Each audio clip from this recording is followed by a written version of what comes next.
L'Hopital's rule is a way to find limits that we can't find using previously learned techniques. Let's consider the limit as x approaches infinity of the natural log of x over x. Using direct substitution, we would end up with infinity in the numerator and infinity in the denominator.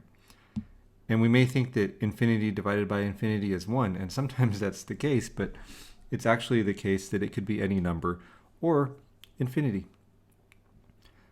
Let's also consider the limit as x approaches 0 of the sine of x over x. Direct substitution yields 0 over 0, which is sometimes 1, sometimes not. It can also be any real number. Infinity over infinity and 0 over 0 are examples of indeterminate forms. When we encounter these, we use a technique that's known as L'Hopital's rule. I'm going to label the first one, the first limit 1 and the second limit 2. To consider the first limit 1, I will show you what L'Hopital's rule says we can do.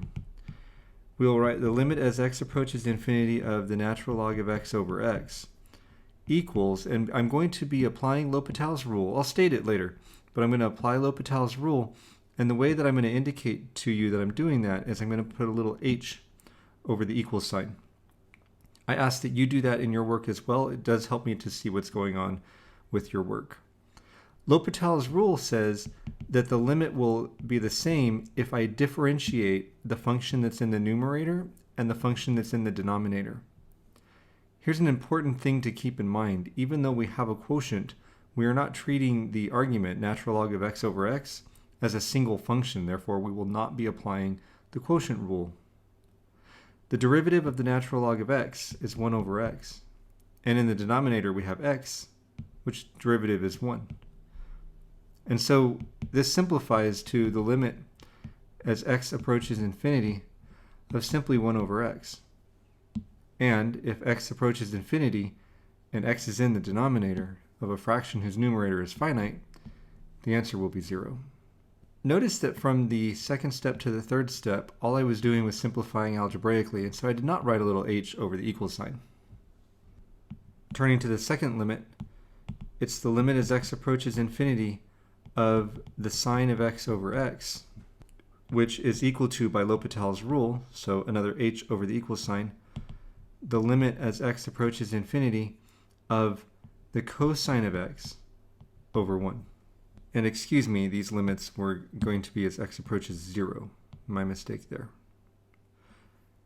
Direct substitution at this point yields the cosine of 0 in the numerator. We have 1 in the denominator. This answer is 1. Now that we've seen how it's used, let's formally state L'Hopital's rule.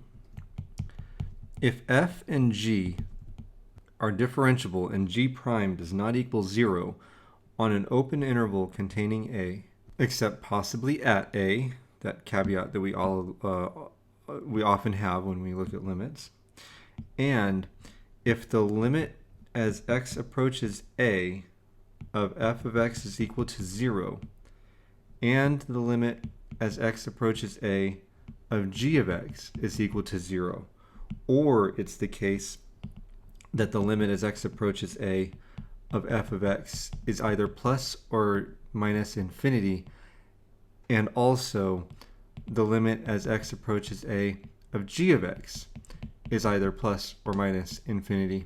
Let me pause there. We'll state the conclusion in just a second. What we're saying here is we've got two functions, f and g, and either both limits as x approaches a are 0, or both limits as x approaches a are infinity, or negative infinity.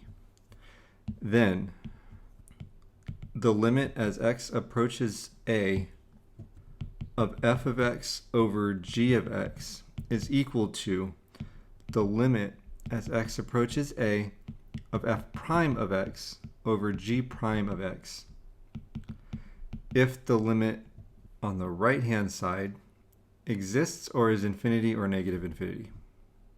So this, in other words, the statement says, if a limit results in an indeterminate form, 0 over 0, or infinity over infinity, plus or minus, then I can differentiate the function in the numerator and the function in the denominator separately, apply that limit, And if I end up with a limit that exists or is an infinity, plus or minus infinity, then that will be the limit is the same as the original quotient. In other words, if we have an indeterminate form, we're going to take derivatives.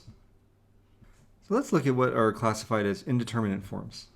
Indeterminate forms are forms like 0 over 0, infinity over infinity, 0 times infinity, or infinity minus infinity.